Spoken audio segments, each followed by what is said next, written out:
The jury has just gone home for the weekend in the James Whitey Bulger trial. They've been at it for more than 28 hours. And there was just a major announcement about what will happen to hundreds of thousands of dollars police found in Bulger's Southern California hideout.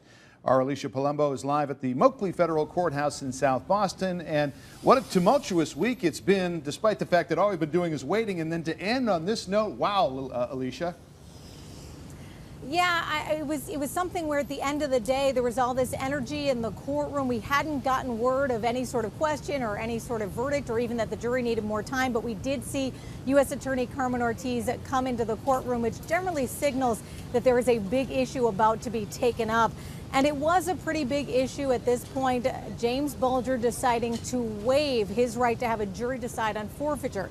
And for more on this, I'm joined by NECN legal analyst and Mass School of Law Associate Dean Michael Coyne. And Michael, you've been watching this throughout. You've been hearing the arguments over this. What's your take on this move by the defense? Well, I think the recognition is that if the verdict comes in guilty, the likelihood of keeping that jury to decide yet an issue that they'd likely already have resolved in their mind, Mr.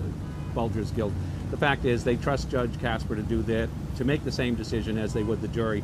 And at this point, the jury would be likely kind of angry to have to recognize that after having resolved what has been a very difficult case, to then be impaneled further to resolve additional issues. So I think it's a wise move, and it's consistent with what Mr. Carney has said previously with respect to what Mr. Bulger would be willing to do with respect to the forfeiture funds. Now, after 4 days of deliberations, more than 28 hours they've had this case. What's your take on this jury at this point? I think it's bad news for the government. I think the jury we saw their faces. There's some level of fatigue that has set in, some level of tension among them, just looking at the anxiety that is displayed.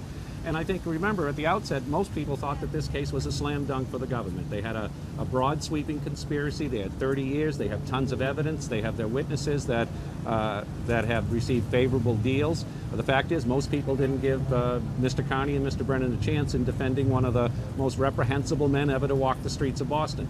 4 days later, he's got a fighting chance. 5 days, we're now going to enter the second week of jury deliberations. That's much more than anyone thought at the outset that Mr. Bulger was likely to be able to obtain in our criminal justice system. So I think it's good news for the defense, and I don't think this is good news for the prosecution. My guess is that they are disappointed that it's taken this long to resolve it.